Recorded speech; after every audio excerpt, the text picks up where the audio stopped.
Gentlemen, apologies if you are someone who normally watches us live on Thursday evenings when we tape. We are doing this on Tuesday now.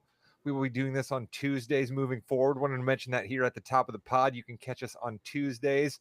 We haven't locked down the time yet, but you need to move from Thursdays to Tuesdays if you like watching our beautiful faces on Facebook, if you like checking out on this podcast later on YouTube, if you like watching us on Twitch. Tuesday night will be the night that we broadcast live. It will be the same cast of characters plus one.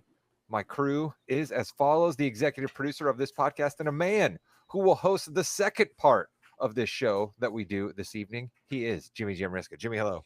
We are all go all the time. 1 PL lead. No. We're doing 3 in one day. Let's go. Absolutely. Never can have too much wrestling. A man who has seen lots and lots of wrestling, but yet somehow calls himself a new fan. You can hear about that later in the second part of the podcast, but he was around when they didn't have face masks on their helmets, and that was his favorite football. It's the old man, Chris King. Chris, hello. What is up? I'm hyped for this season. I got to say, I think we are starting with one of the worst divisions in football, maybe right up there with the NFC South, if you can believe it. So let's get this garbage heap of a division out of the way. Well, unfortunately, one of the worst divisions in all of football contains most of the people on this podcast's favorite team in some way, shape, or form, except for the man I'm about to bring in now. You heard Chris say it, football. Football is around the corner. Fantasy drafts are starting to be mocked out there in the world. People are thinking about depth charts. We are getting into OTAs. Aaron Rodgers signed with the Steelers. Our national nightmare is finally over. To talk about all things football, he's our handicapper. We have him pick games every week, and he is starting his triumphant return to the podcast where we're going to preview division by division leading up to the regular season. He's our guy. We used to refer to him as the anonymous gambler. Now he's just Josh Williams. Josh, hello. What's up, boys? And even though we're not going to talk about the AFC North tonight, we will talk a little bit about Aaron Rodgers based off of one of these teams here. So nice. Should be interesting. Never get too far away from Aaron Rodgers. He likes to keep it that way, so we will commit to the way everyone else plays and plays by Aaron's rules and talks about him. But I have a quick question for you gentlemen off top here. I did something earlier this evening here before we started taping that I'm quite proud of myself, and I want to see what level I'm allowed to now call myself, all right? I noticed I had a problem happening with the old washing machine, which happens to just be over in the corner here of Morgan, Studios here in Mishawaka. And I had a bit of a leak, and I was able to determine that said leak was coming from my drain hose and not my intake hose there on the washing machine. Listen to me dropping huge terms. Washing I'm machine. already legit handyman. I'm already a legit handyman. What do I decide to do, though? I got about a half a can of Flex Seal left out in the garage. So instead of replacing the tube, I pull the Flex Seal out of the garage, spray the tube all down with Flex Seal, and I'll be damned if it didn't plug that leak. So, gentlemen, I'm feeling pretty handy. I'm feeling pretty Schneidery, if I will. Let's go to the resident handyman on this podcast. Chris, can I officially call myself a handyman for fixing a leak in a washing machine drain tube with Flex Seal? Rod, I love you, and I wish I could say, yes, you can call yourself a handyman, but unfortunately, no. Because let's be honest, you got lucky that you happened upon a leak on a hose that isn't ever under pressure and has free-flowing water. It doesn't stay under pressure. So the Flex Seal should work until that dirty, soapy water stops it from working, which will eventually happen, but not for a while. All right, Jimmy, you've seen the Flex Seal commercial on TV. Like, they literally made a boat out of Flex Seal and were sailing it across the water. I mean, come on. I put 3, 4, 5 layers on that thing. It's got to hold for a while, no? Well, like Chris said, you can have it hold for a while there. And also, Rod, that boat was on the water for probably less time than you've used yours right now. I mean, it's only been on there for a few minutes. So let's not get crazy there. I think you did a good stopgap for sure. But handyman, just go to Home Depot, spend the $4, get the extra hose. Now, installing it, there's some clamps involved there, Rod. You got to watch yourself. See, You're Jimmy, not going to also be able to get it from Home Depot. You're going to have to get it from an appliance repair shop or like repairclinic.com. See, Chris, you're absolutely right. Williams, the reason that I went to the Flex Seal, and I want you to tell me if this was smart thinking on my point of going to the Flex Seal and not going for a complete replacement job here, all right, is I noticed that I had a problem with the washing machine a little while back went to Home Depot, I believe exactly it was. No free ads here, but I believe it was Home Depot. Got what I thought was the right kind of drain tube for back there, put it on, and I had an even worse problem where water's coming and spraying out everywhere. So then I go get a clamp that I had left over from the pool in the backyard, right? Put that clamp on there, get the tube on tight, and I'm like, hey, I solved that problem. So Williams, I didn't want to take that problem down, so I just went with the Flex Seal. That's a smart idea on my part, right? Oh, yeah. Quick thinking. I mean, all this may sound super easy to Chris because it just comes naturally to him, but big props to you, right? You did better than I would have. So let's go. Williams doesn't know what a washing machine is. We've got a W already on the season. Let's go. That's what I'm talking about, baby. All right. So as I kind of mentioned there, we are going to go division by division here leading up to the NFL kickoff. Our last episode before the NFL season kicks off will be our big wins draft. All right. That is a tradition here on the podcast. We will draft all 32 teams in the NFL, and Williams will wipe the floor with us. That's what basically happens every year that we do this wins draft. Williams, are you coming into the year confident? How do you feel so far in your early season research? I don't know. I don't know if anything could top it, how hot I was last year with the Wins League. And that's how hot I was with the Wins League was how cold I was with some of the ATS picks last year. So my question is to you guys. So are we going in reverse order from finishing position? So Chris would pick first, and then Jimmy would pick second, Rod pick third, I pick fourth. Is this just a humble brag? Like, what's going on here? I'm just wondering. If I'm getting preferential treatment because I was the worst last year, then I should be able to pick where I pick and not just automatically get the first pick. But there's a problem. Chris just said something right there that we can't ever allow on this podcast, him getting preferential treatment. Like that's basically down in the mission statement against like what we do here. I like that though. You know what I mean? Play upon the tradition of the fact that we've done this in the past and not just have Jimmy do a blind draw, because as we saw at the beginning of the SNL draft, trying to do a blind draw for what order they go in is proven a little bit tougher for Jim sometimes when we're taping live. So we want to make things easy here during football. I like that. Well, listen, that can be determined. We have our season previews to get through before we even get to the draft. So we have plenty more time to fight about that, which is what people tune into this podcast for. AFC East. Chris alluded to it. Not a great division. They used to be, right? The vaunted Bill Belichick years and the Patriots, right? The AFC East were the big dogs on the block. The Jets have fallen on hard times, but one of the best quarterbacks in the NFL, one of the best teams in the AFC does reside in the East. So, Williams, I'm interested. How do we want to start talking about the AFC East? Do we want to get the crappy team out of the way first? We want to talk about the Jets? Okay, let's be honest here. Is there a team in this division that isn't going through some sort of dumpster fire except for the one exception of Josh Allen? And that's the only part of the Bills I'll say is not a dumpster fire, is Josh Allen. I think every other part of this division is a dumpster fire. There's a sneaky team in this division to me. I wonder if Williams is going to. I don't want to take away from Williams. He's our expert, but there's a sneaky team in this division. I will. The quarterback is Justin Fields. Let's go. How did I know you were going to do that? He's going to be all in on the Jets again. Do you know how much money I spent on Justin Fields jerseys over the past 3 years? I could not have been more wrong last year on the Jets. So. Yeah, that's true. You were all in on Rodgers and the Jets last year. So, all right, yeah, let's do that. Let's start with the Jets. I think there's interesting things there with the Jets because I think they're not going to be the worst team in the AFC. They're probably the worst team in the AFC East, but I don't think they'll be the worst team in the AFC. And man, boy, the schedule makers, they started out with a bang at home, week 1 versus Aaron Rodgers and the Steelers. So if you're ever going to get your popcorn ready for a Jets game, it might be week 1, guys.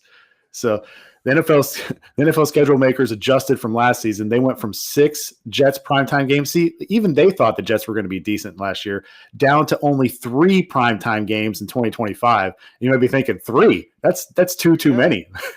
It is. It definitely is. I bet the Colts didn't get that many. Yeah. Well, we'll have to see. Maybe next week. But next week we'll do AFC South. But the Jets, they have a new offensive coordinator, Tanner Engstrand. That's Excuse me? a name that nobody knows, including me. But what's interesting here is that he comes over from Detroit.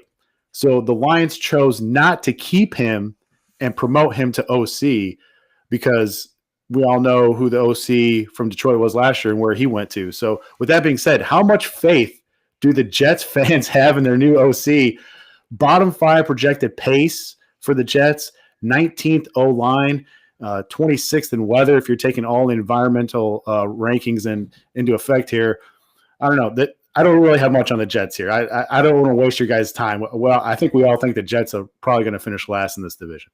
Well, let me put it this way. I mean, there's a low bar to clear here. I mean, we fired a coach midseason last year. You know what I mean? We had Aaron Rodgers, who I think people think was worse than he actually was. Like, he wasn't great. He's not the Aaron Rodgers of MVP form, but like, he's not. There's plenty of quarterbacks starting in the NFL that are way worse than Aaron Rodgers. So, like, do we think there's going to be improvement for the Jets? Can we at least frame it that way, Williams? Do you think they've got a little more of a foundation with Aaron Glenn coming in? I mean, it's everything is so new, and the expectations are going to be extremely low. So maybe you got something there, but I don't see it, man. I think the Bills are still obviously the class of this division. I think the Patriots got a little bit better. The Dolphins may have gotten a little bit worse, but they still might be better than the Jets. So, and I just don't trust Justin Fields in a real life football situation. Fantasy, he's fine, but I just don't trust him. And week one's going to be interesting because I don't know if you guys heard that the exit interview with Aaron Glenn and Aaron Rodgers did not go over well. And Aaron Glenn was like, it got a little heated between those two, and it didn't really sound like Aaron Rodgers started it. So that'll be interesting to see in week one. So you're telling me Aaron had no problem airing somebody out publicly? I'm absolutely surprised to hear that Aaron Rodgers decided to go on a public forum and air somebody out. He never does anything of the sort. Chris, I know you're no Jets fan. Are you reveling in this? Like, what do you see out of the Jets this year? I see a team tanking, which makes them even a bigger dumpster fire in my eyes. I feel like they're just in the Archie Manning sweepstakes, right? So they're just throwing in the towel. I don't see them trying to win this year, unfortunately. And it makes me, you guys know how I feel about tanking. I hate it. So relegate the Jets. That's what I'm calling for. Relegate the Jets. Relegate the Jets. Jimmy, let's go out on a positive note. I know you're excited about Justin Fields. I know you're a little tongue-in-cheek with your Justin Fields exuberance at times, but I know you also do pull for the guy. What do you think you're going to see out of him? I think you're going to actually see him get a chance to be the starter for the majority of the season, just because, who else do they have? You're going to see a lot of excitement. You're going to see a lot of fumbles, unfortunately, as well. I don't think they're going to be the worst team in the division. I have them third in the division, and I think they're not going to have a good season by any stretch of the imagination. I've got them in that 6-11 range. All right, Williams, did you project a record? Is that how you do your things? I have not yet, because I wanted to make this more mysterious for the Wins League. But okay, gotcha. I'm probably cool. right around. Oh my goodness, it doesn't Jimmy. matter. You can tell us everything. You're still gonna win.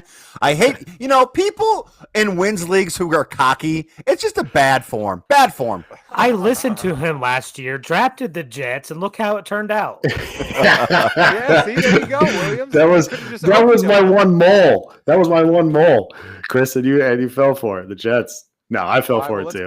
That was terrible. This is going to be interesting here to see, because clearly we're going to talk about the Bills last, because they're the class of the AFC, possibly definitely the class of this division. I happen to think a team that I've been averse to most all of my life is actually going to be sneaky and actually has some pretty good pieces on it, and actually might have a coach that knows what he's doing in the National Football League. So I can't believe I'm saying this, but I'm actually excited to hear Williams's take on the New England Patriots.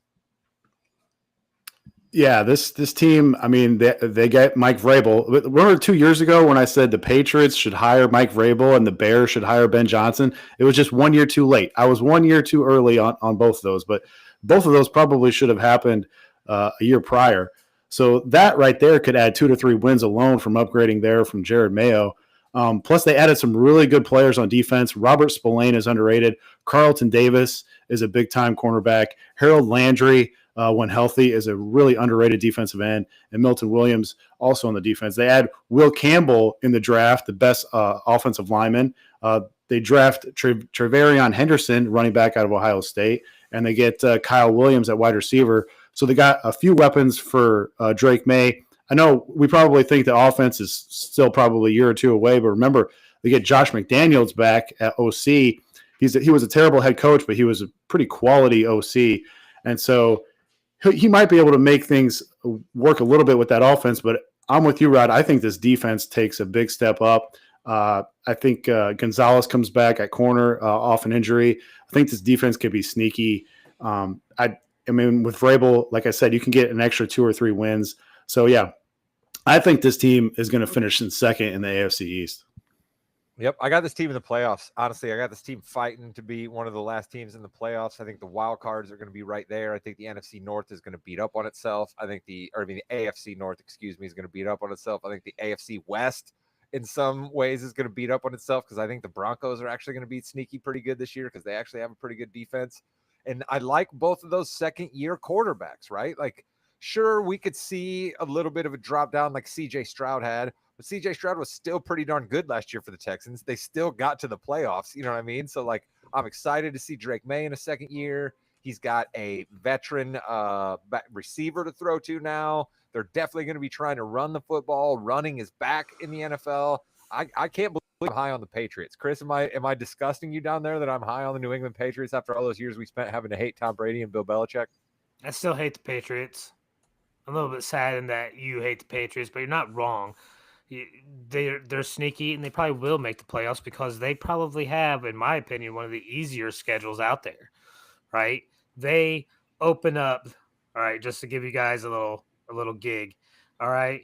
Raiders, Dolphins, Steelers, Panthers. They can easily go probably 3-1 in those games, right? Especially since I'm down on the Dolphins, right?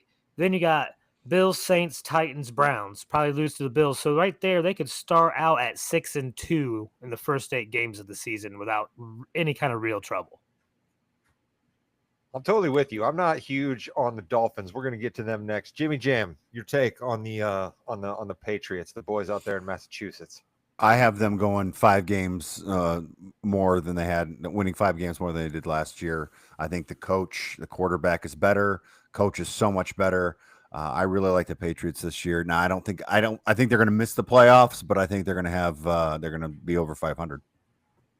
It just comes down to just not beating yourself so often in the National Football League. You know what I mean? And I completely believe in a guy like Vrabel. He's just going to make the smart calls. You know what I mean? This team is going to be prepared. This team is going to fight hard. And like, I just don't know how much they did that last year under Mayo. So I'm disgusted that I'm high on the Patriots, but I got to live my truth here on the podcast. And I like what New England's got going. And I don't believe in Miami any longer. I think that thing is so fragile, right? It's kind of like a house of cards. You pull one card out from Miami, and then all of a sudden their offense is completely broken.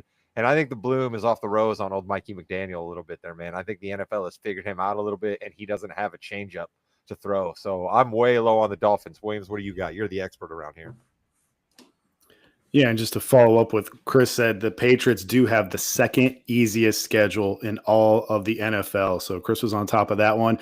We will get to the easiest schedule in the NFL way later on, I think, and it is a complete opposite from last year, from what I talked about. So that's a little tease there. But yeah, Miami, I think can Tua stay healthy is the big thing.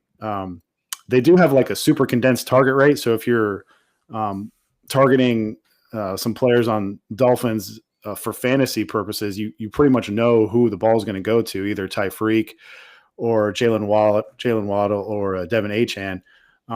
But the 26th O-line ranking by Brandon Thorne is a little concerning if you take one of those guys and for Tua is healthy for his health. The 11th in strength of schedule. But when does the ceiling start to fall off for Tyreek? Did we already see it last year, or was the wrist injury just an aberration? and he didn't have Well, real Tua quick on for that, some of the year. is anybody worried about the fact that we heard that maybe he kind of wanted to be traded out of Miami and almost sounded like he thought that last year was going to be his last year in the exit interviews? Like, Jimmy, are we worried a little bit about harmony down there in Miami between coach and star wide receiver? Those guys are never divas. Oh, not at all. Hey, by the way, real quick from one of our live viewers, Jackson, he says, "Go Bills! Patriots go 8-9 for the season." So that's interesting there. Shout out to Jackson there. Yeah, I have a lot of concerns about the Dolphins. I actually think they're going to be in fourth place in the division. I don't think they're going to do very well this year at all, unfortunately. And I think Mike McDaniel is probably going to be one of my heels to start the season off. Oh, look out. Jimmy teasing the face and the heel. One of the great features that we bring to you weekly. That is tradition around here. Jimmy, with his wrestling background, will always give you the face and the heel of the week. We will start that up when games actually start. Chris, your thoughts on the Dolphins. See, Williams said you know about fantasy, but I don't know if you're like me. Every time I've ever had a Dolphin in fantasy, they've disappointed me. So I usually just stay away from those guys. I don't know what you think. Yeah, no, unless you were going to take a risk on one of their running backs as like your RB2 or 3, maybe, but you always have to overpay for the receivers, right? And you can't trust Tua because you don't know if he's going to stay healthy.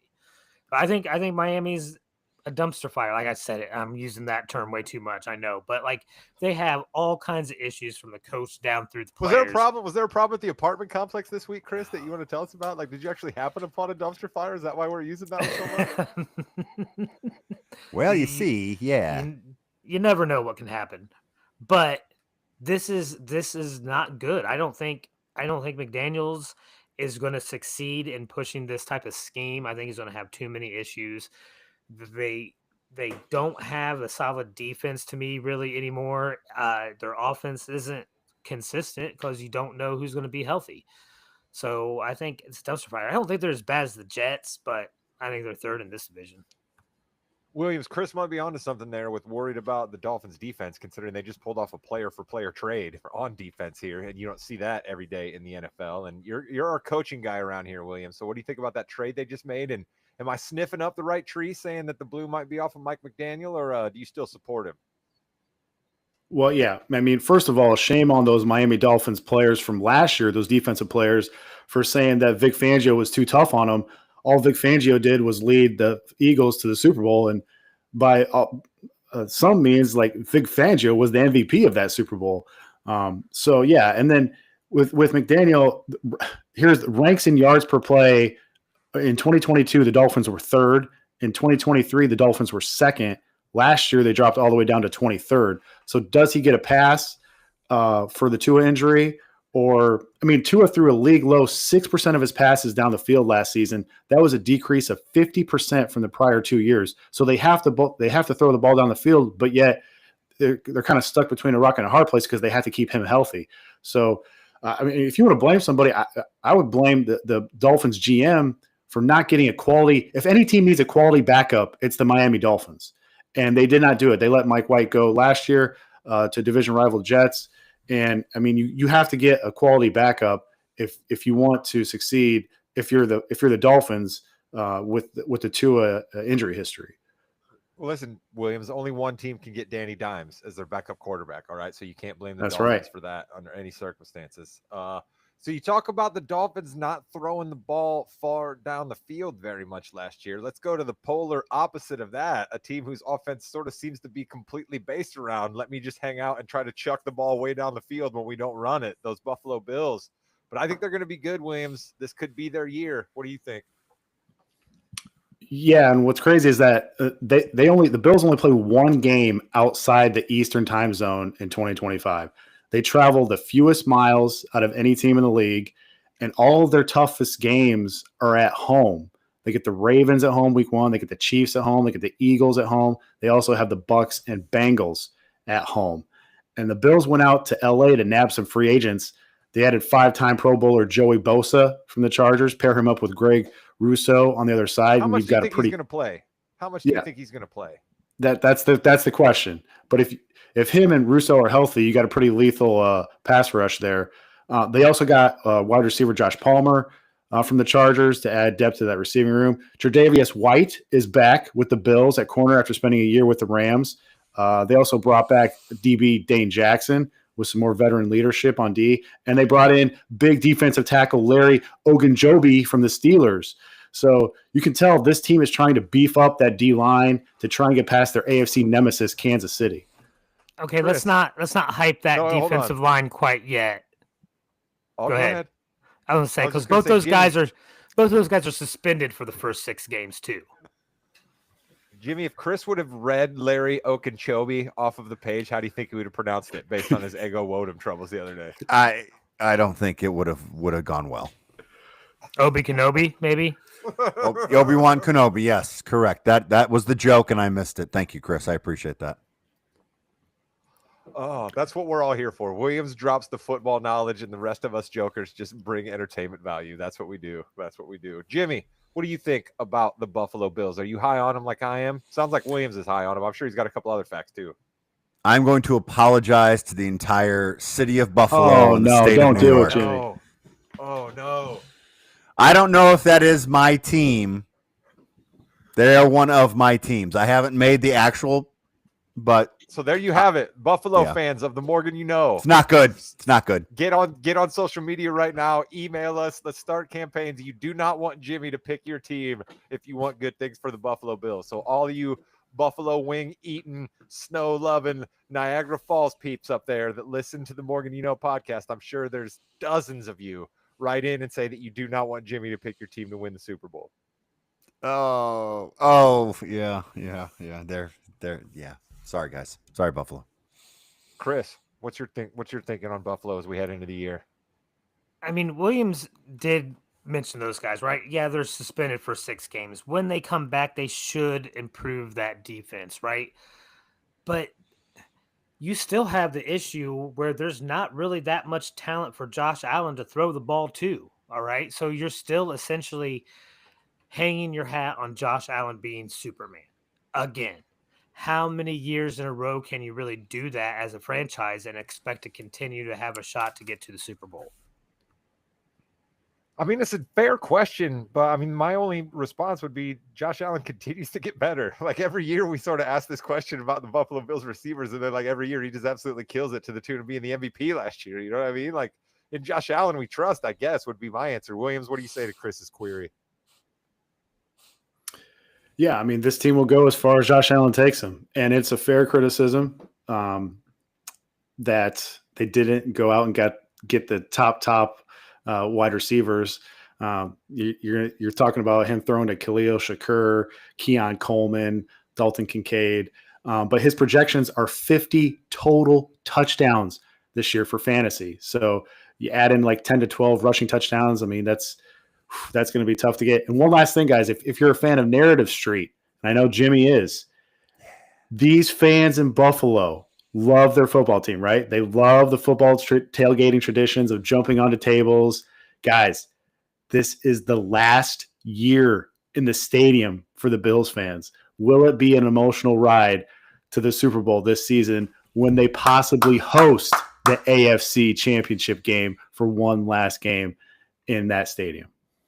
Wow. You know what's also came up in there? You mentioned Dalton Kincaid. Dalton Kincaid crawled so Kyle Pitts could walk. All right. Dalton Kincaid has been disappointing fantasy owners at tight end for many more years than Kyle Pitts has. All I right? threw That's him what I have out there to just say because about I knew it would get you, Rod. I knew it would get you.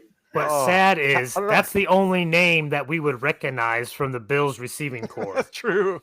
And only because we're mad at him for picking him up last minute, thinking he'd get us 7 points, and he got us 3. Everybody has to lower their expectations on the tight end fantasy receiving numbers, other than Brock Bowers and Dalton. Tight ends. Not only Yeah. do you get mad at Kincaid, but then you tell yourself, all right, Kincaid sucked, and then you pick up that Knox cat, and then he doesn't do anything either. And you're like, well, one of the two guys has to do. None of them ever do anything. Can you tell that fantasy football makes me angry from time to time, folks? And then I will bring that up as we go along. Williams. So I imagine you have the Bills winning this division. Is that the early way you feel? They're not even going to be challenged here. Yeah, I think we started off with the softball division of just an easy pick for a division winner here. So You'd have to be super, super contrarian to not go with the Bills here. All right, I'm going to throw a question out at you that you probably didn't prepare for because you absolutely love when I do this. Other than Josh Allen, who's somebody in the AFC East that you absolutely have to have from a fantasy aspect? Man, that is tough. How about I'll throw you a curveball here and go with if you miss out on like Denver D, how about the Patriots defense? We talked about the second easiest schedule in the league, and Chris started out how they said that they're going to start out with an easy schedule. You can really get some easy points there with the Patriots defense. I think they're going to cause some turnovers, and that's a sneaky one. Super, super, super late. You may be able to get Jalen Wright. What also Chris was talking about, backup Dolphins running backs. That guy is a super speedster, and HN stayed healthy for most of the year last year. Will he stay healthy again? Who knows? The only question is that Dolphins O-line isn't the greatest, but Mike McDaniel is a pretty good play caller, or he was the first 2 years. Maybe he gets back to that. Jalen Wright is a super deep sleeper in your fantasy drafts this year. That's why he's our football handicapper, folks. He just gave you Jalen Wright in the New England Patriots defense. Come on, that's good stuff right there. You're not getting that from anybody else. They probably would have just told you to get one of the Miami receivers, right? And then moved on. Not Williams. He gave you the good stuff right there. Williams, do you feel like you could shake the rust off? Are you ready to get back into full flow here? Yeah. I don't know about you guys, but do you want to do your Indianapolis Colts division next week, AFC South? No, I don't. I don't want to talk about the Colts yet. Wow. Okay. Oh, listen, I'm disappointed. There's a very good chance that our Indianapolis Colts are going to be the worst team in the AFC, and I don't want to do it yet. Shane Steichen could be fired 5 weeks in. It could be a real. Chris used dumpster fire 18 times on this podcast already, so I'm hesitant to say that, but it could be a dumpster fire down there in Indy this year. I am nervous. But what happens if you're the best of the dumpster fire in that division, though? Because there could be 4 dumpster fires, right? I think Houston's probably pretty good. I don't know. And Jacksonville's only a year or so away from making that run in the playoffs. So like they're not what I would consider a horrible franchise yet. But yeah, I think you're just in a denial a little bit right now. You got to have a little bit of hope. Fine. No, listen, we just had arguments that came up, and I'll just rip the Band-Aid off and we'll be done with it. Colts next week, AFC South. You guys sold me. Let's go. They are a super high variance team. So, yes, I agree that it could be really bad for them next year, but their ceiling is way higher than some of the other dumpster fire teams in the NFL. I just want to see number 5 at quarterback. I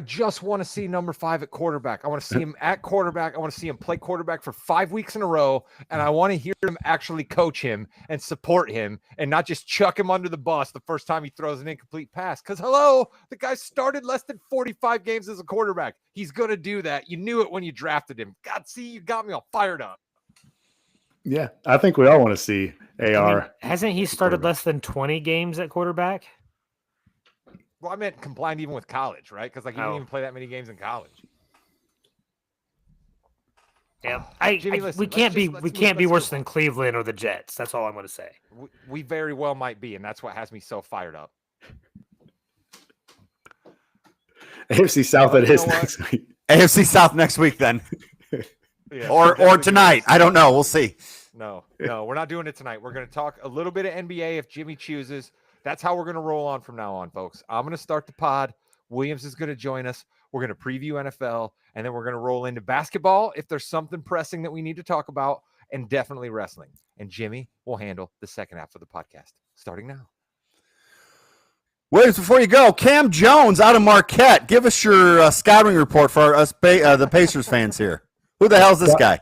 Bucket getter, man. Bucket getter. He could be super sneaky, and he doesn't have a lot of size, but he can get to the rim better than you think. And so I know Halliburton's out for all next year. Is he? Cam Jones is going to surprise in more than a few games next year. I think you're going to be pleasantly surprised. That little guy can ball. And that was Williams welcoming us to the fast break, the fastest, probably about 5 minutes in the NBA. We talked about Cam Jones, who is a bucket getter, rookie of the year. I believe Williams has a bet down on that. Why do we care so much about Cam Jones and a bucket getter? Obviously, we lost Tyrese Halliburton, but we also lost Chris. Miles Turner is going to, of all teams, the Milwaukee Bucks. This is Wade Boggs signing with the Yankees, isn't it? Pretty close, especially with the younger Pacer fans, right? Because us older people, we still hate the Knicks more than anybody, right? No question. To me, if he would have went to the Knicks, that would have been worse than the Bucks. But the Bucks is a close second right there. But it's all right, Jim. You know why? Because we got the beard. We got the beard. What, Jay Huff? Yes. Great. Hey, Rod, guess what? We got a backup center that played 9 minutes a game and did a really good job in those 9 minutes. That beard is glorious, Rod. You know you love it. I think we're good. You know what? Nope, I'm not going to talk about Jay Huff, and I'm not going to talk about the villain that is the Milwaukee Bucks to the Indiana Pacers fans. I'm going to talk about the true villain of this situation. And Jimmy, I'm going to ask you to hit my intro because I got an off-season Rod Damnation to drop for the people right now, okay? We can talk about how insane it is that Milwaukee Bucks want to add $25 million in dead cap to their salary cap for 5 straight years. You can talk about that all you want. You can talk about the fact that Miles Turner maybe isn't as good as the Milwaukee Bucks are hoping him to. You can talk about how Giannis Antetokounmpo still might want to leave the Bucks because Miles Turner isn't exactly the great co-star. Fine. All of that stuff is window dressing for the problem here. Herb Simon, sell the team. Sell the team, Herb. It's over, okay? If you don't want to pay to go into the luxury tax for a guy who's been on the Pacers for 10 years after you made the first finals run in a long time after being in the wilderness, then what are you still in the NBA game for, Herb? Look around the league. Lots of your compatriots have sold their teams for a boatload of money. If you don't want to kick into the luxury tax the year after you made the NBA Finals in an East that is still wide open with a fan base that is absolutely charged after what you just did, and you said, nah, piss on that. I'm not paying in the luxury tax because I'm Herb Simon, and this is Indianapolis, and we're a small market team. Sell the team, Herb. Do Pacers fans a favor and get out of the NBA if that's how you're going to do business. Absolute travesty that the Pacers just let Miles Turner walk out of the door because they didn't want to pay the luxury tax. Chris, Rod has been consistent with this. He has not watched baseball since the year 2018. So he's been consistent with this. He does not like it when owners go cheap, and they definitely tried to go cheap on Turner. Yeah, they did. And as a fan of the Pacers, you hate to see one of these guys go, right? It always sucks. We've seen it before. It's unfortunate. Sometimes that's the way you do business. I do understand exactly where Rod's coming from. I thought it wasn't going to be it wasn't like we were going into that huge tier like the Celtics or anything like that they had to essentially dismantle their team to get back underneath it.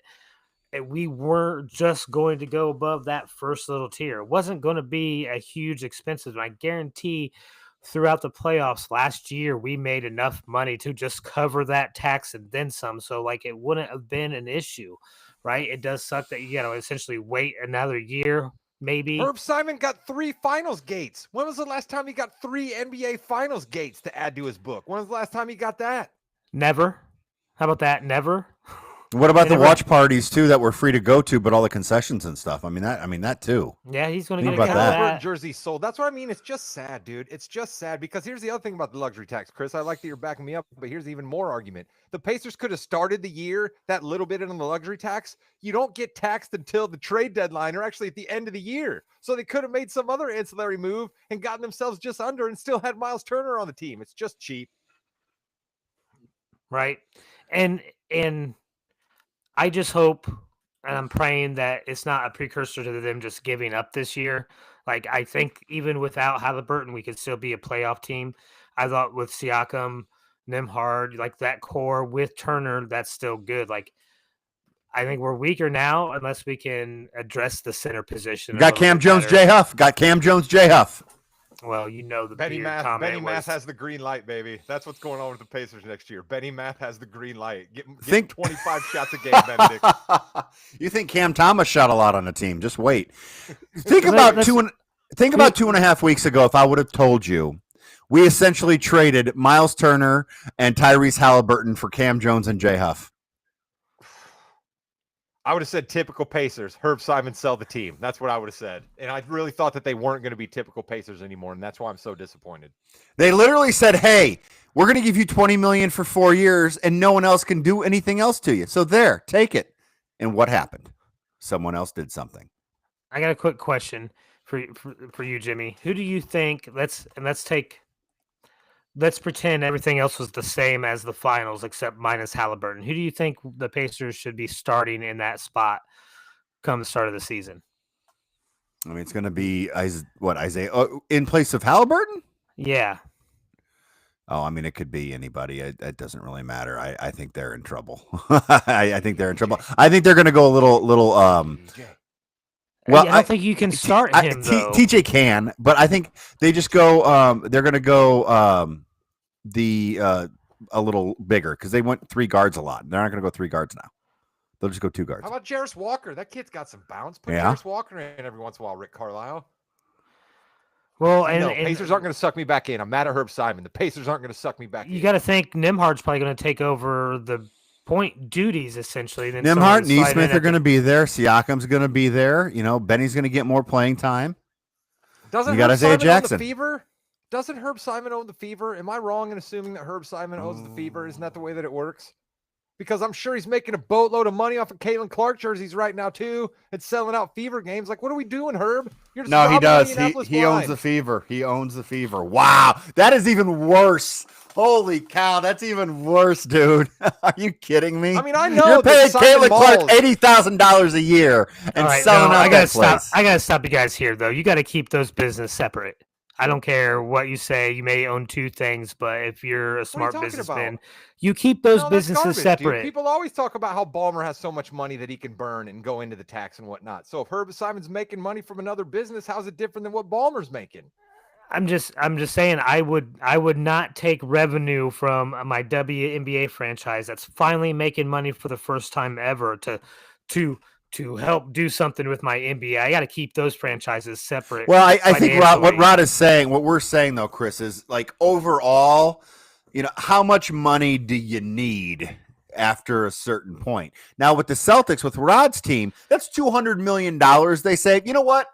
I think that's a good idea that they did that for next season.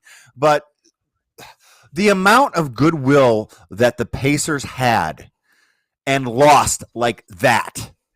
I mean, think about even the sympathy that they were getting from the Halliburton. The Thunder players were mad and upset and cried that he got hurt. Everyone hated that. And to go from that, you are the number 1 team. Let's go. Everyone wants you to win. To this, it's just it's a wasted opportunity because you wanted to save some money.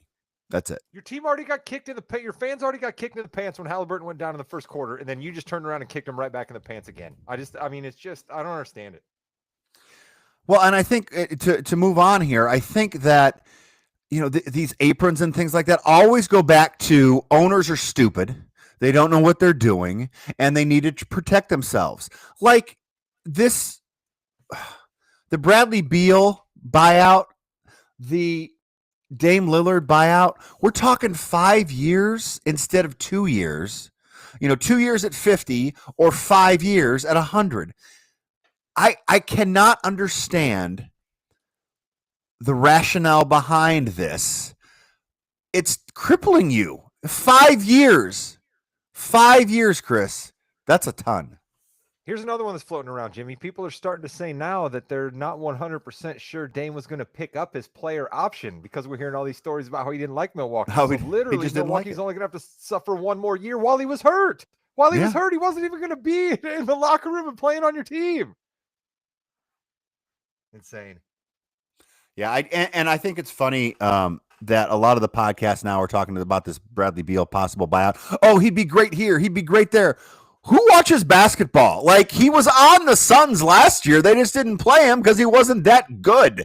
You're not getting, Bradley Beal going to the Bucks. Oh my goodness, he's going to be a great 20-point a game. When? When is that happening? Well, Every third night. He's better than Ryan Rollins, and basically right now Ryan Rollins is the starting point guard for the Bucks. All right, two more quick things, and we'll go to the WWE. Hey, AD got a detached retina operated on, so that seems a little concerning, don't you think? Detached retina for AD there. So Anthony Davis he wasn't content anymore hurting his ankles and his knees and his elbows and his back. He had to get his eye hurt. Goodness gracious, yeah. Anthony Davis just can't stay healthy. I feel sorry for that guy sometimes. Mm-hmm. And then Chris, let's talk about Durant real quick. Is Durant finally going to be happy, Chris? Is it going to work in Houston? I don't think Durant's a guy that's ever going to be truly happy, unfortunately, no matter where he's at. I don't even think him winning a ring in Houston would truly make him happy. I don't know. No, I don't think he'll be happy. I don't think he'll ever be happy. I actually think it's going to work pretty well in Houston. Winning the championship is hard. That's not what you asked me. You didn't ask me if it was going to work. I'm you asked getting me if he there. Was gonna be happy. Okay. So I think he will be happy, and he will be on Houston for more than 2 years. I think so. So that's a win for Kevin Durant. Rod, is he actually going to be happy this time or no? I'm not sure Kevin Durant is possible to be happy, right? I mean, he kind of was in You and Chris are agreeing. We got to end the show. Sorry, but he was in basketball utopia in Golden State, and he didn't even like that. Like, okay, I understand that it can be difficult to work with Draymond Green, but you know what else can be difficult? Going to the Brooklyn Nets when the guy you signed up to be teammates with won't be a teammate because he refuses to get a vaccine. You know what I mean? Like, that can be difficult too. And then going to Phoenix and having an owner that knows nothing to do, right? Like, sometimes the grass isn't always greener, right? Kevin Durant just, unfortunately, is just like always searching for that next thing. And I think because he always seems to be searching for that next thing, and quite frankly, he's a little too online. You don't want to be online anymore, people. Nothing good happens online. Look at the comments on Facebook. Look at the comments on Twitter. Like, nothing good happens online. Don't follow the Discord of anything. And Kevin Durant follows it too much and is always looking for the next thing. So, Jimmy, you may be right that basketball-wise, it doesn't go bad for Houston, because I think he's actually a pretty good addition for them. But I'm with Chris. I don't know that Kevin Durant can be happy. Well, what makes me happy is talking to you guys about football and the Yeah We Know podcast, which is coming up next.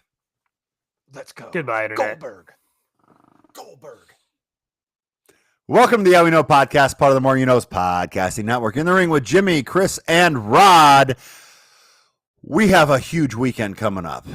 Tons of wrestling going on. We have AEW, NXT. We're not going to talk about those. We're going to talk about WWE. But I do want to talk about the Players Tribune a little bit, because someone on this panel's favorite wrestler, Charlotte Flair, Ashley Fleer, if you will, had a huge article in there. And I just want to get some of your comments on that, Rod. How did you like Charlotte's article in the Players Tribune? I must admit that I have not read the full article yet. It's a long one. Alerted to it a little bit before this pod, so as soon as we leave here, I will be reading, because I listen to the Queen's decrees. So this is kind of like a royal proclamation laid down from on high. So I will read it from her and soak up every word. But the one excerpt that I did see is she's not telling lies at all. We wash our hands with the women and we push them off to the side. And then you look over at the men's side and we got all dudes in their late 40s, pushing 50, their mid 40s, and they're certainly not getting pushed to the side. They're the top of the card. So Charlotte's on to something there when she says, oh, here I am, a couple of injuries. All of a sudden I'm at 39 years old and it feels like you want to push me to the side because you're bringing up Tiffany Stratton and you're bringing up Roxanne Perez and you're bringing up Julia and you're bringing up, you know what I mean? It's similar to what happens in Hollywood, right? You don't see Julia Roberts and Sandra Bullock and all them for a whole lot of years because they have to kind of go away for a while until they age into getting the older actress roles. It's unfortunate, man. It's rough out there for women in so many different ways. And this is just another one of those reminders. Chris, have you had a chance to look at that at all? No, but I don't want to be. I got to bring it up, all right, because she looks different now than she did a couple years ago, right? Is she perpetuating this myth that you have to keep a certain type of appearance in order to not get pushed to the side? And if so, then like come out and tell us that part of this or that side of the business. Tell us if that's why you did it or not, or because of this, is that why? That's the part that I wanted to get into because I mean I can't ignore the fact that she looks different now than when I started watching it again a few years ago. Sure, she does hit on that in the. I skimmed because it was literally like a 20-minute read, probably. But she does talk a little bit about that.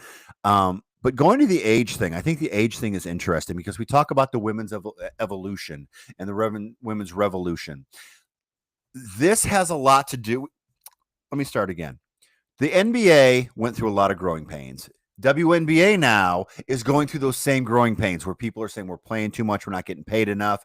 And so it's kind of mirroring, it's just decades apart. The same thing is happening in wrestling now, where we have men who are older in their 40s, Cody Rhodes, Roman Reigns, John Cena, who are main eventing, but then you have the women who are younger saying, now you might be past your prime. Here's a couple trivia things for you. Roddy Piper had his retirement match from the WWE in 1987 for two reasons. Number one, he was trying to go to Hollywood, but number two, he was kind of getting a little older. How old, Chris, do you think Roddy Piper was in 1987? And I know this isn't fair because you babysat him, but how old do you think Roddy Piper was in 1987? 38. 38. Rod? I'm going to go with 34. He was 33 years old in 1987. Okay. Another big one. Hulk Hogan left in 1994. Vince McMahon said it's time to go. You know, he's too old. People don't care about him. Think about that for a second, okay?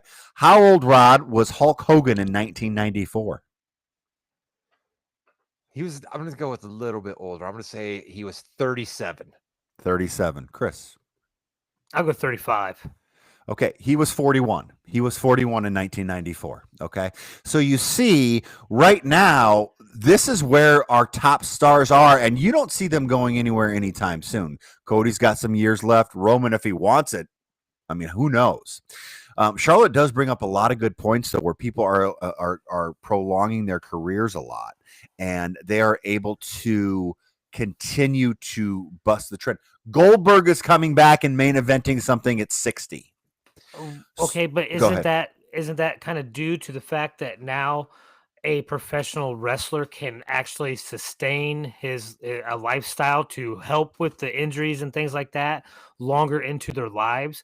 Back in the 80s when Roddy Piper was doing that, there was way more money making movies like They Live, right? And where he could star in that than there was putting his body on the line 300 nights a year and not make more. the same amount of money, right? But now Correct. You can make those millions of dollars and only be on TV 40 times a year and maybe a house show another 40 times a year, right?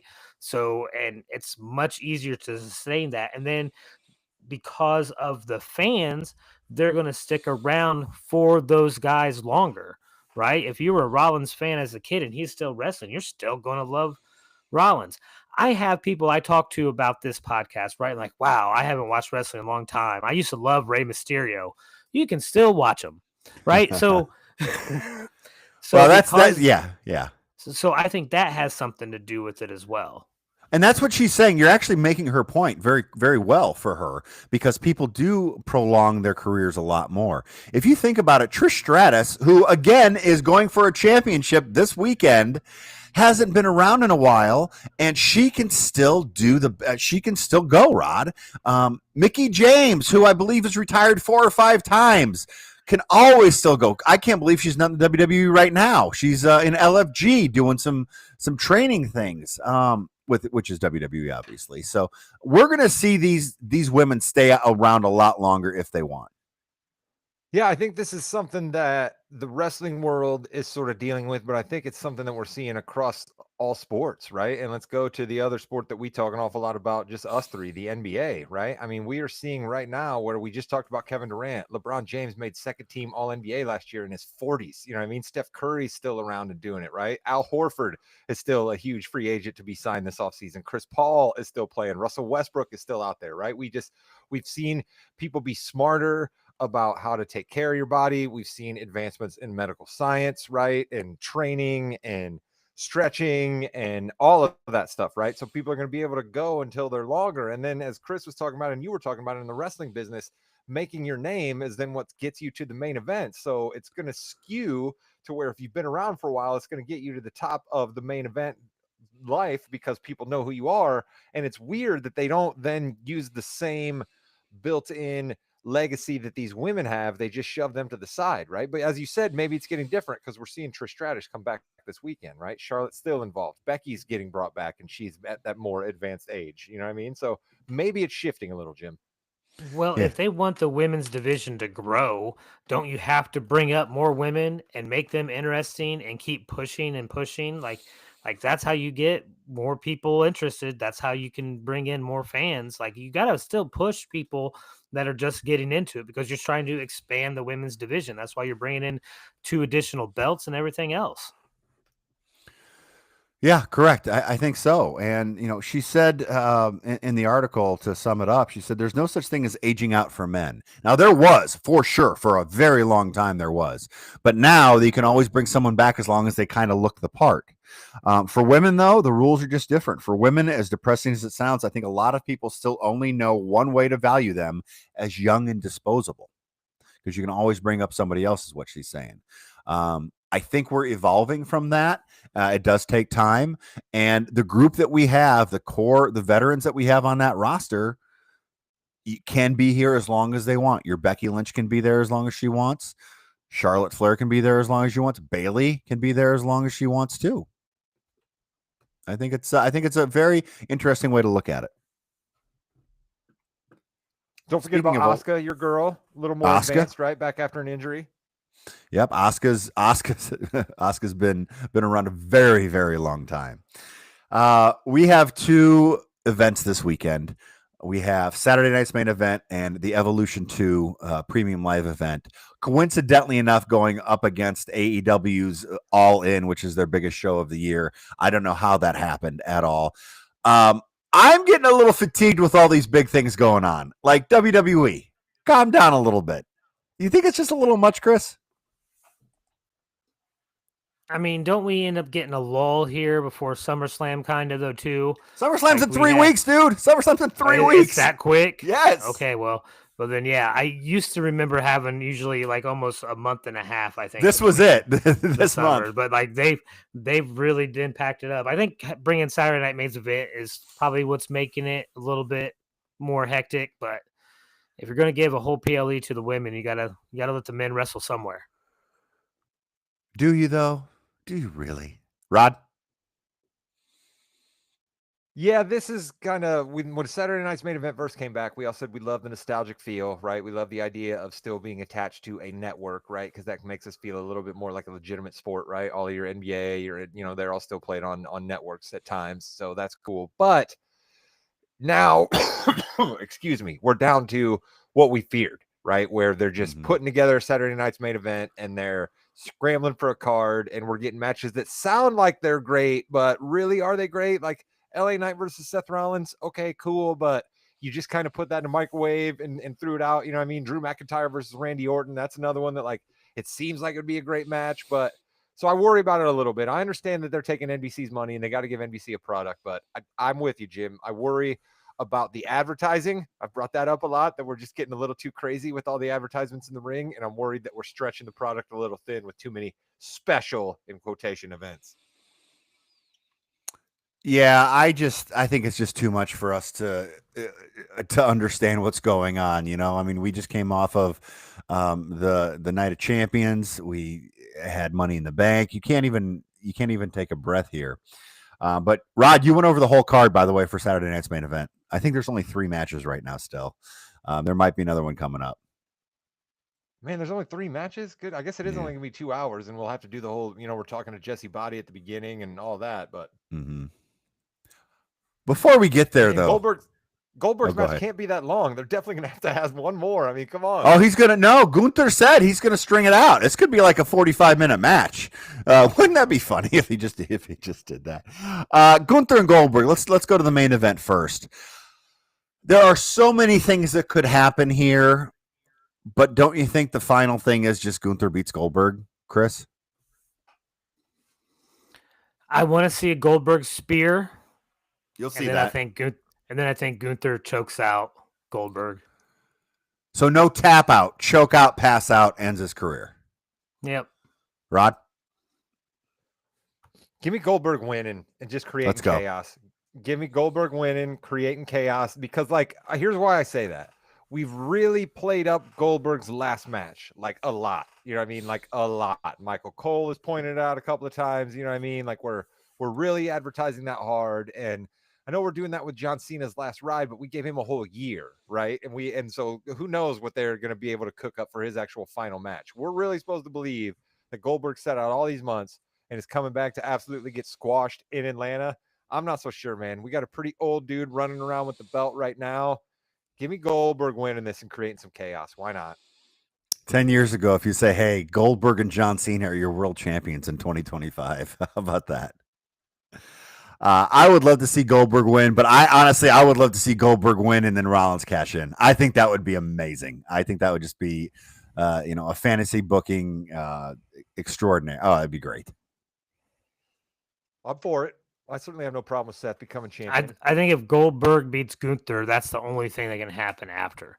So I don't think you're going to let Goldberg walk away with the belt on his last match. So I will tell you this: if that were to happen, where Seth Rollins cashes on Goldberg, if Vince McMahon were in charge, I guarantee you, LA Knight would beat Seth Rollins in this matchup. Yeah. That being said, there's going to be a lot of interference, and I think Seth Rollins beats LA Knight. Rod. Oh, absolutely. He's gonna beat LA Knight. LA Knight's gonna look really, really good, and he's gonna get some big crowd pops, and we're gonna be further reminded that LA Knight is a big guy at the top of the card, whether people want to admit it or not. But he's not beating Seth Rollins. Chris, LA Knight needs this more than Rollins for sure. But do you think he's going to be able to get it? I am 100% behind LA Knight. I'm going to root for him. I'm calling him to win this match, but in reality, it's going to be something dastardly and despicable that Rollins pulls and Paul Heyman gets some interference going, and victory will be wrenched from LA Knight's grasp at the last minute. But LA Knight will win. That's my official pick. Randy Orton's had some big losses here recently. Is he going to lose to Drew McIntyre, Chris? Yep. I'm sorry. Okay, fair enough. I've given up on seeing Randy Orton, the Legend Killer, like I wanted to since he came back, but I've given up. And he's going against Drew. Drew's a madman. He will take care of business. Drew McIntyre.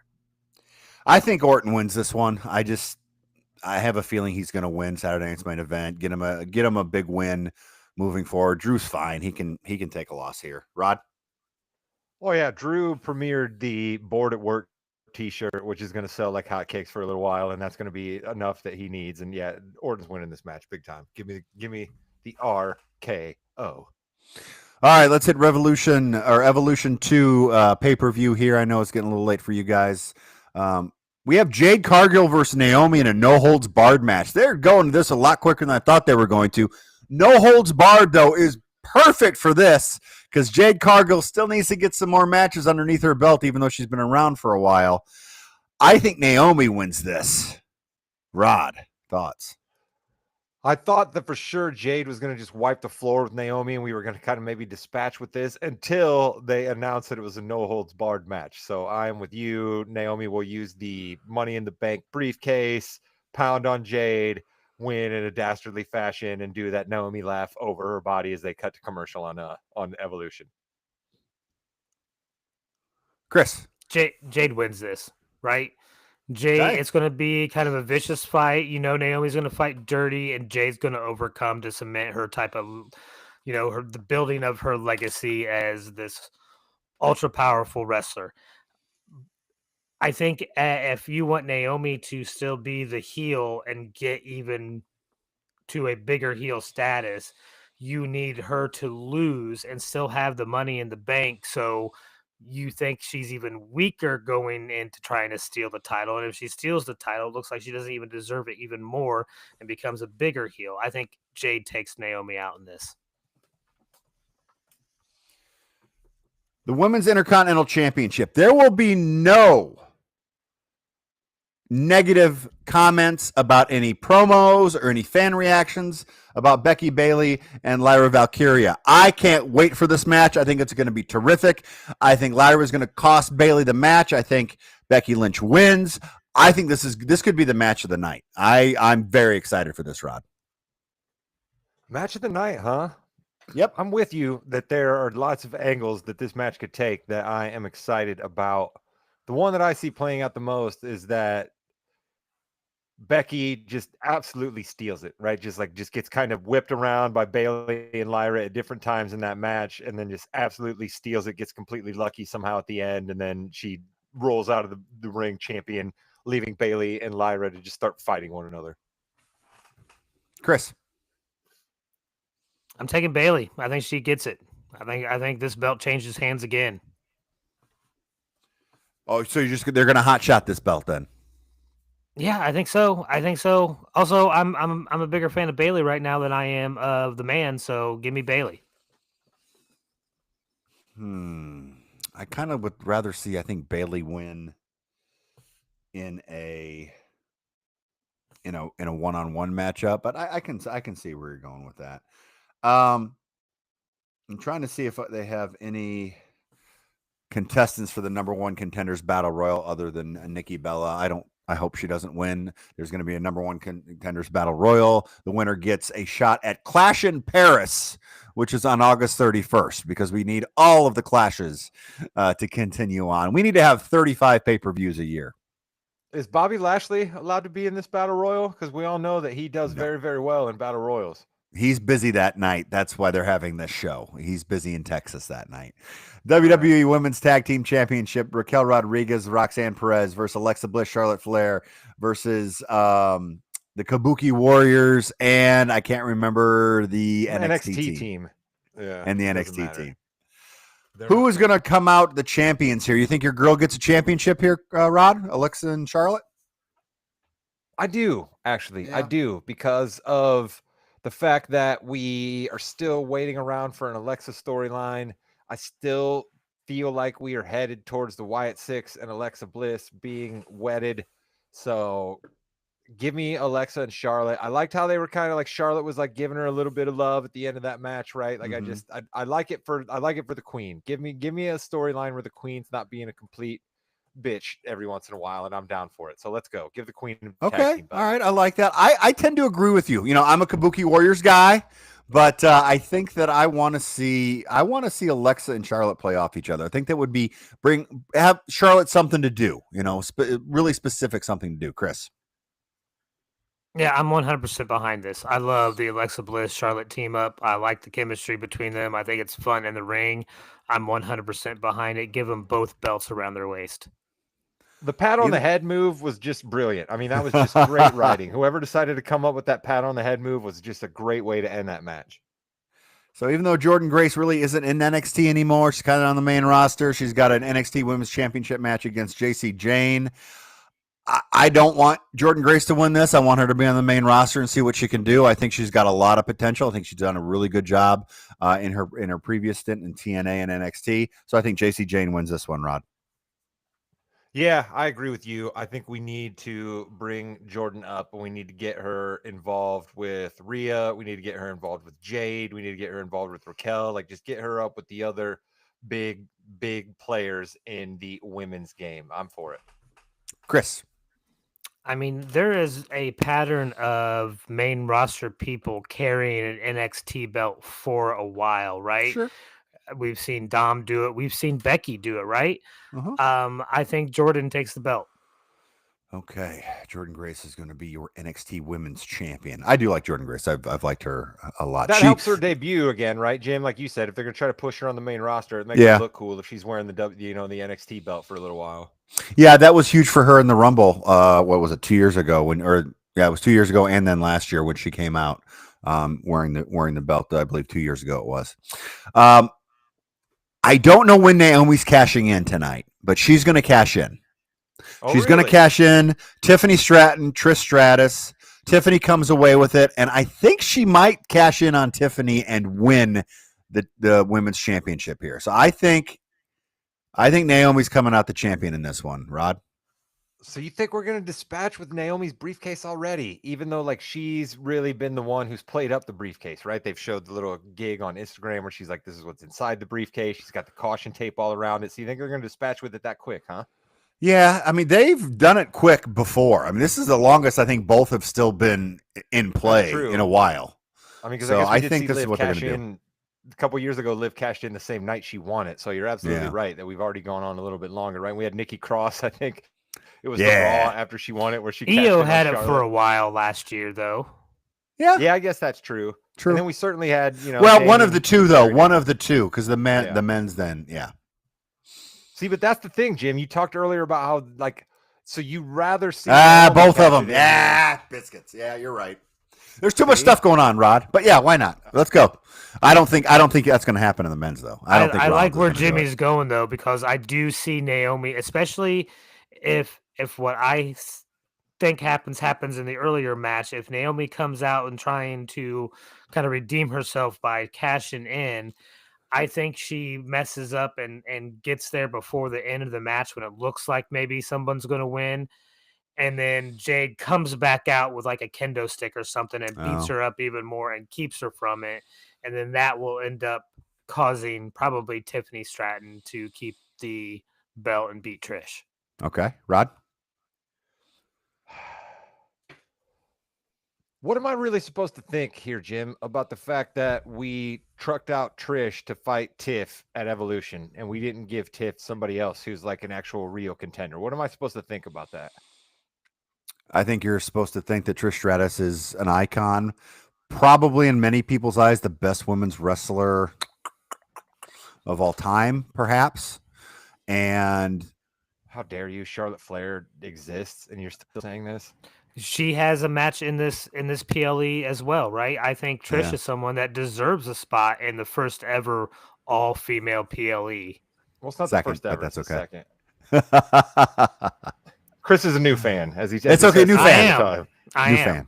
Sorry, I didn't know. So, that's what I think. It's the same thing as Goldberg. It's like, who cares? It's wrestling. No, I mean, I get that, right? Yeah. And if I'm going to give, huge shrift to Cena and Goldberg and, the guys when they come back and do their thing, then I got to do the same thing for Trish. But, like, I continue to worry about Tiff, I guess, is basically where I'm going with this here, Jim. I continue to worry about Tiff if this is what we do, right? We bring in Nia.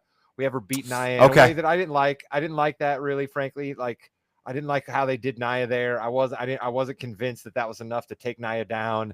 And then they bring out Trish Stratus. It just kind of seems like she's ducking somebody. Like, I don't know, man. I'm not there with Tiff.